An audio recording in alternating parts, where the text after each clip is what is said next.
entre Mendy et Davis, le Real Madrid a choisi dans une volte-face surprenante. Le Real Madrid envisage désormais de prolonger le contrat de Ferland Mendy, mettant ainsi fin aux spéculations sur son départ.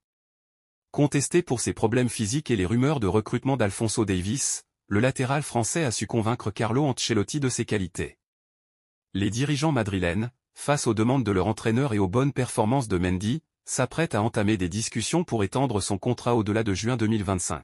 Cette décision intervient alors que Mendy était courtisé par plusieurs clubs, notamment en Premier League et en Arabie Saoudite, ainsi que par le Bayern Munich. Cette possible prolongation pourrait également avoir des répercussions sur le marché des transferts, avec Davies peut-être écarté de la liste des priorités du Real Madrid. Un coach et un club surprenant veulent sauver Joao Félix. Joao Félix sous le maillot du Barça. De retour à l'Atlético de Madrid après son prêt au Barça, Joao Félix devrait recevoir une curieuse proposition dans les prochains jours. L'été va être long pour Joao Félix. Il y a d'abord cet Euro 2024 avec la sélection portugaise, où il devrait avoir un rôle plutôt important. Puis, il sera question de son avenir. Un sujet très complexe. Cette saison, il était ainsi prêté au FC Barcelone par l'Atlético de Madrid. Mais les intentions du Barça à son sujet sont encore un peu floues. Dans les médias catalans, on expliquait qu'Hansi Flick comptait sur lui pour la saison prochaine, étant convaincu des qualités du joueur, qui sort d'une saison plutôt moyenne sous les ordres de Xavi malgré quelques coups d'éclat. Seulement, même si la direction venait à céder aux envies de son nouveau coach, la situation financière du club est très compliquée, et il semble difficile d'imaginer un transfert se conclure, sachant que l'Atlético voudra forcément en tirer un minimum. Un candidat sérieux.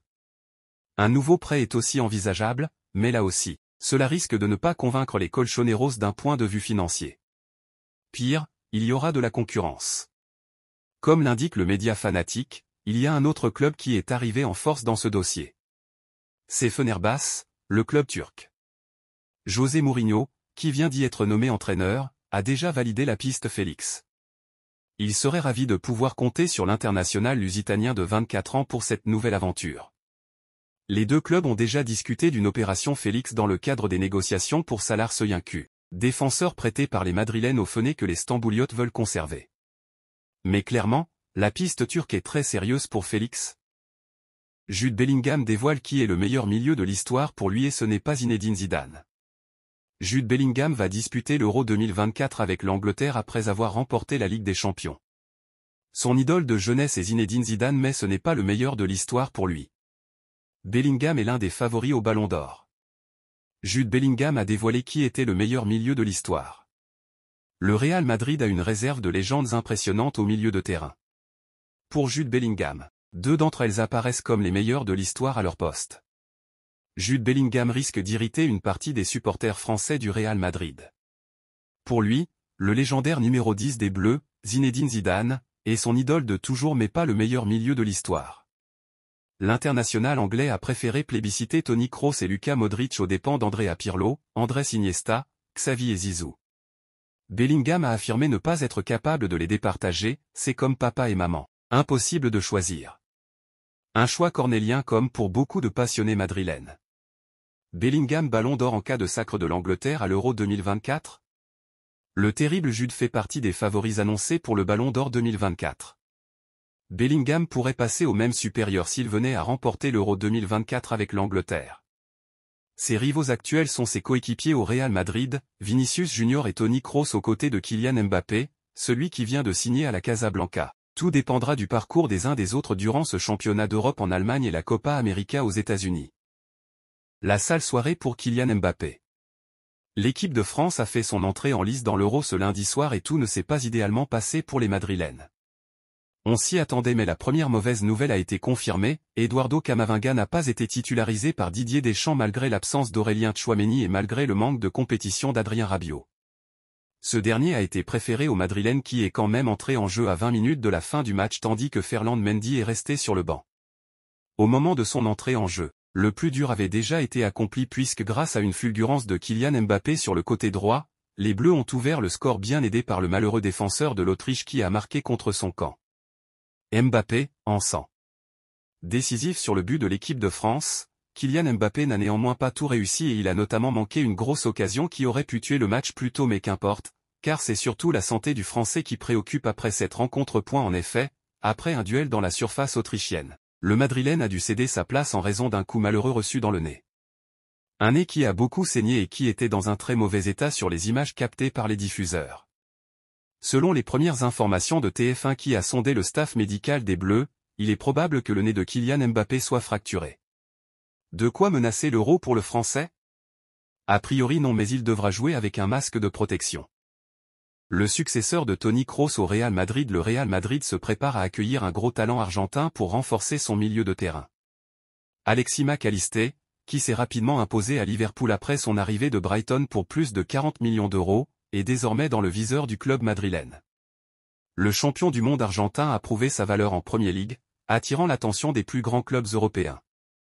Selon TIS Sport, le Real Madrid est fortement intéressé par Mac Allister, mais une arrivée ne serait envisagée que dans un an, après les départs probables de Toni Kroos et Luka Modric.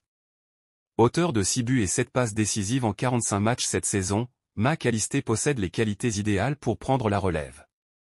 Son intelligence tactique, sa polyvalence et sa capacité à influencer le jeu offensif et défensif en font le successeur parfait pour maintenir l'excellence du milieu de terrain madrilène. Sergio Ramos quitte le Séville FC. Sergio Ramos.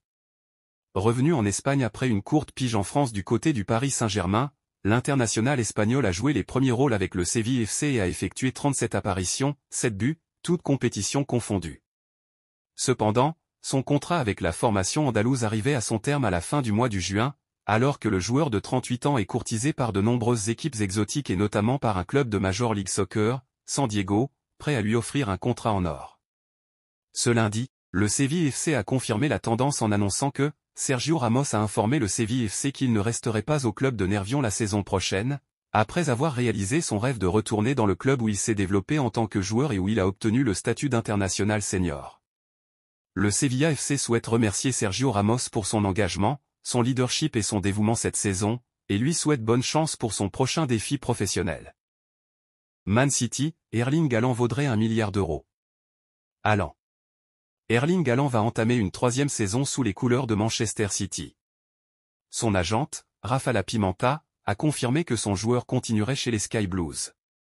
Elle a également estimé la valeur de son joueur sur le marché des transferts.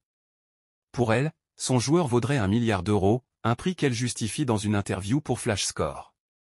Quand j'ai dit que ce montant correspondait à sa valeur, je ne parlais pas de sa valeur de transfert. Je parlais de la valeur d'un joueur de haut niveau à cet âge, avec une énorme marge de progression, et quand j'ai dit cela, il n'avait même pas fait le triplé, un joueur qui a terminé meilleur buteur de la Premier League malgré une blessure de 2 mois. C'est un joueur à fort potentiel. Son profil représente une valeur énorme aux yeux des sponsors et des clubs, ainsi qu'en termes de vente de maillots et d'exposition médiatique. Et tout cela mis bout à bout, les ventes de billets, les droits TV, tout ce qu'Erling gagnera au cours de sa carrière. Je suis convaincu que cela dépassera le milliard, a-t-elle essayé de convaincre. La grosse erreur de Lunin face à la Roumanie. Une mauvaise relance du gardien de l'Ukraine, Andriy Lunin, a permis à la Roumanie de prendre l'avantage, lundi, lors de l'entrée en lice des 2 équipes dans l'Euro 2024.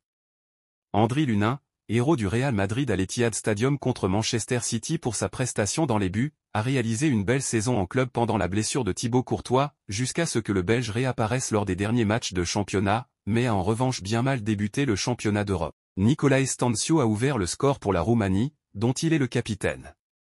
Il a marqué après que Mikola Matvienko ait adressé une passe pas très bonne à Lunin, qui a dégagé le ballon directement sur Deniman. Ce dernier a décalé le milieu de terrain Stanciu qui a envoyé un véritable missile dans la lucarne de Lunin. Une frappe somptueuse de l'extérieur de la surface qui a permis à la Roumanie de prendre l'avantage de Lunin n'a pas non plus brillé sur le 2e but roumain, inscrit par Marin Empoli, à la 53e minute. Man, l'ailier de Parme qui a joué un rôle clé dans le match, a délivré les passes décisives sur les 3 buts, le 3e étant l'œuvre de Dragu à la 57e minute. 3-0 score final, et une bien mauvaise après-midi pour le portier madrilène.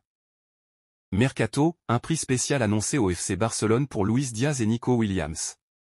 Le FC Barcelone a terminé 2e de Liga derrière le Real Madrid. Les dirigeants catalans seraient à la recherche d'un nouvel ailier gauche. Luis Diaz et Nico Williams sont appréciés. Les dirigeants du Barça auraient fait d'un nouvel ailier gauche la priorité de ce mercato estival. Luis Diaz et Nico Williams seraient particulièrement appréciés en interne. Les deux joueurs sont estimés aux environs des 60 M €. C'est la priorité absolue du FC Barcelone. Les Catalans sont à la recherche d'un nouvel ailier, capable d'évoluer sur le côté gauche. Les dirigeants catalans auraient ciblé deux profils différents, Luis Diaz et Nico Williams, selon les infos du Mundo Deportivo. L'attaquant de l'Athletic Bilbao disposerait d'une clause libératoire, fixée à 60 M €. L'ailier reste sur de bonnes performances cette saison en Liga. Du côté de Luis Diaz, l'international colombien ne serait pas forcément retenu à Liverpool. Le départ de Jürgen Klopp, à l'origine de son arrivée, pourrait tout chambouler dans ce dossier. Deux prix similaires. En cas d'offre aux alentours des 60 M €, le club anglais serait enclin au départ de Luis Diaz. Pour rappel, le FC Barcelone ne serait pas le seul sur le coup. Le Paris Saint-Germain aurait déjà fait part de son intérêt. Le Colombien serait aussi la piste privilégiée par Deco, le directeur sportif barcelonais. Avant d'entamer les négociations, le FC Barcelone doit vendre, au vu de ses gros soucis financiers actuels. L'international brésilien, Rafinha ferait partie des potentiels joueurs sur le départ. Toujours selon le média local, l'ailier intéresserait des clubs de Premier League et d'Arabie Saoudite.